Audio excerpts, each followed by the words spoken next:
Mest are one of those bands who really amp up the fun. From their live recordings to their stage shows, you can tell this is a band that's out to have a good time. Sure, they have deeper, more introspective moments too, like on hit single Jaded. But for Mest, it felt like the party was never far away. But the real story of Mest is way darker than this. We're talking drug abuse, alienation from childhood friends and family, even a murder charge. This is no ordinary pop-punk tale. This is a tale about how Mest frontman Tony Lovato came close to losing everything after a love rivalry escalated into a serious beef, physical violence, and death. Tony Lovato was always something of a troubled kid. He got into music early, but those first years of playing in a band were a little misguided.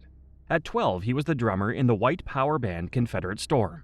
He'd later be mortified by this, distancing himself from the racism of his early years.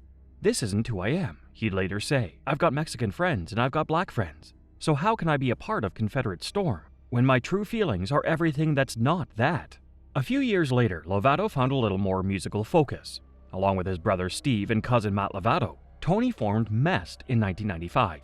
As the main songwriter, Tony was the driving force behind the self-released albums Dat Dat, Uh-Oh, and Mo Money, Mo 40s in 1996 and 1998. Steve would eventually leave the band, and the classic Mest lineup was formed, with high school friends Nick Gigler and Jeremiah Rangel joining on bass and drums. The guys had a dream, so they played constantly around the Illinois area. Their trademark brand of rapid-fire pop-punk with big hip-hop influences was pretty cool, and they soon had a fairly strong local following. But Tony's next move would surprise everyone. He wrote to Goldfinger frontman John Feldman, asking to open for Goldfinger at the House of Blue.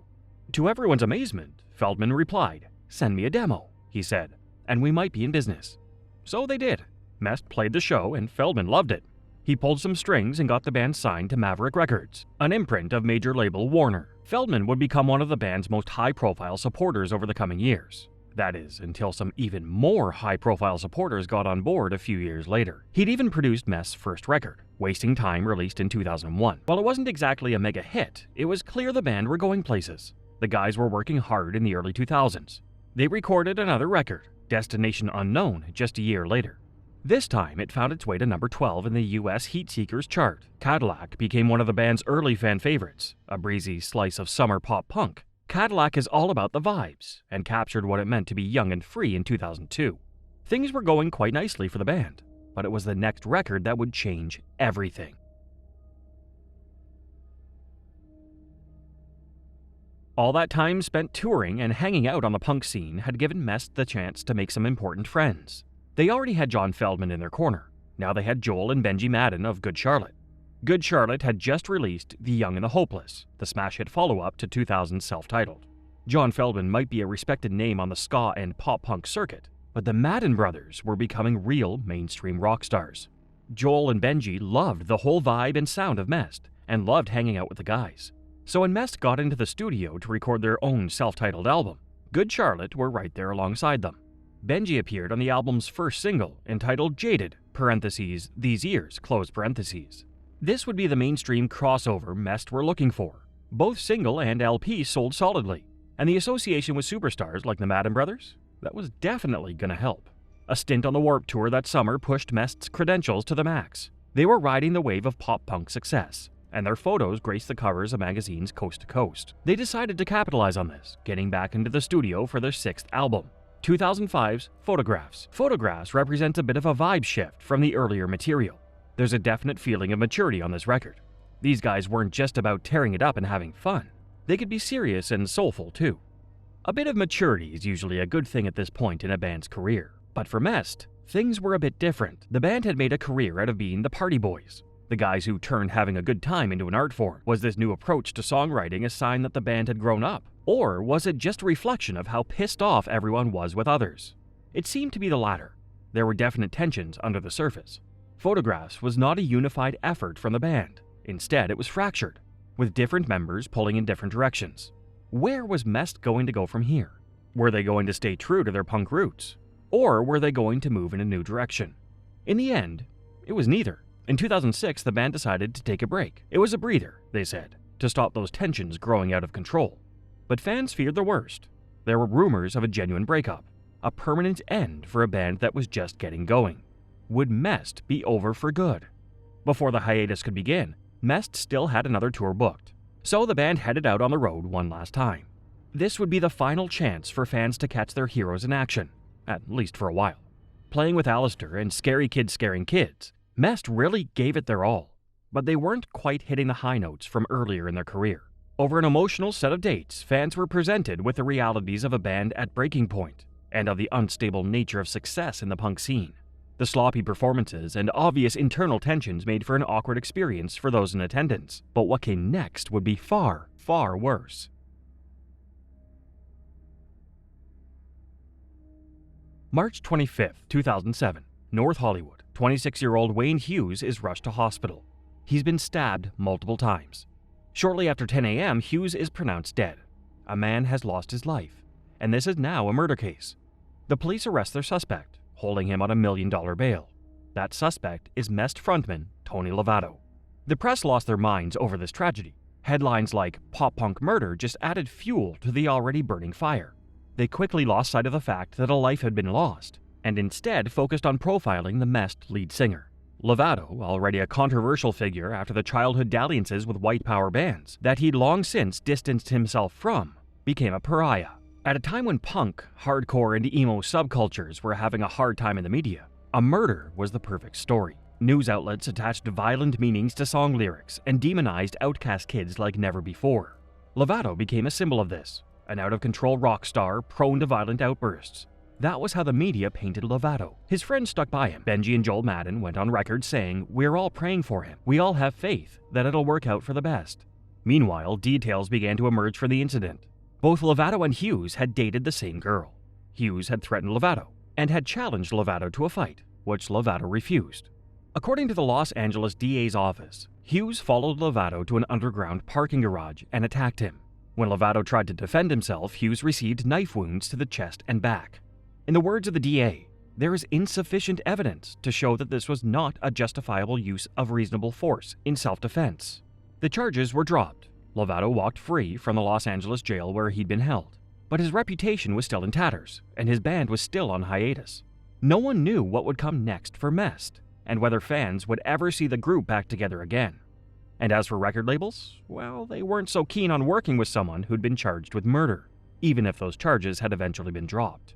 The next years were tough for Lovato. The legal struggles of 2007 sent him spiraling into drug use and depression. Then, there was a turning point, a moment when Lovato understood he had to change. "I think it was noon one day, and we were up all night doing drugs, and my heart was racing so fast. I was like, fuck, I need to take a shower to come down," Lovato recalled. "And I remember having one of those moments where I knew it wasn't fun drug use anymore. I realized it was me trying to cover up a bigger problem." Lovato worked hard to get himself back on track, turning his back on the drugs and partying. But he knew he needed something else in his life. He needed to reform the band. But all his attempts to reform Mest were met with silence. In 2008, Lovato announced that Mest would be returning for a reunion tour. But Matt Lovato, Wrangle, and Giggler all announced separately that they would not be involved. Tony would try again to get the band back together. Matt was reportedly interested, but other members were not. Giggler said he and Tony hadn't even spoken since 2006. Where could Mest possibly go from here? And what did the future hold for Tony Lovato and his former friends? By the 2010s, Mest 2.0 had assembled some kind of a lineup. Tony Lovato was on rhythm guitar and lead vocals. Mike Longworth handled lead guitar, while Richie Gonzalez played drums. Tony's brother Steve played bass on tour in those years, but by the time they got around to recording another record, he'd been replaced by Brandon Stewart. That record, Mest's 7th and their first in 8 years, was not what you expected.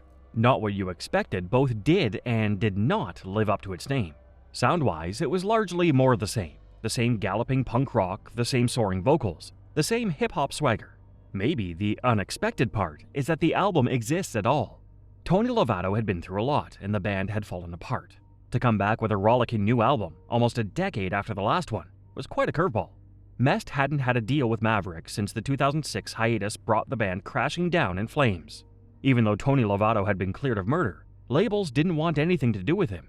But that didn't matter. They'd self-release their new album, just to have something new to offer to fans.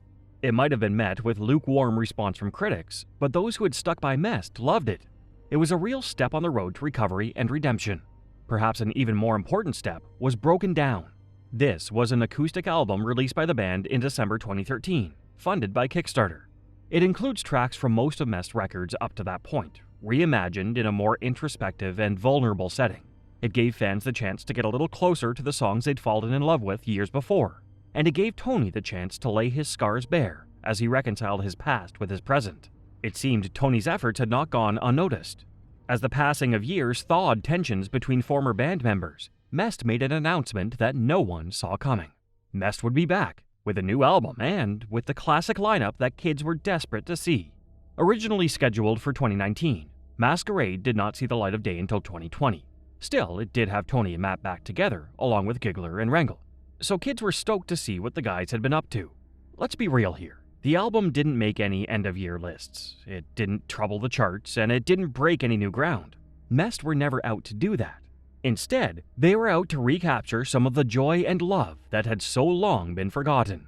They'd started out as a crew of friends and family members, and they'd let personal friction and infighting tear them apart. Now was the time to make amends. Mest followed up Masquerade with some well-received tour dates. These were cathartic experiences, giving the band and their fans the chance to process the hardships they'd gone through. In 2024, Mest announced a new album, almost 3 decades after they first got together in Illinois back in 1995. Youth features some of the band's old friends and fellow scene veterans, like Bowling for Soup and Zebrahead. Even after coming through so much, there's still plenty of life left in the band yet. Tony Lovato's story is a tragic one, but it's also an inspiring one. From having everything fall apart, to being incarcerated, to spiraling into drug use, Lovato has seen the dark side of life. He's also seen the dark side of the music industry. Remember, Lovato was never prosecuted for his role in Wayne Hughes' death. The charges were dropped, and the LAPD decided he'd acted in self-defense. And yet, he became an industry pariah. Tony Lovato became the guy no one wanted to work with. Damaged goods. But he's come out the other side.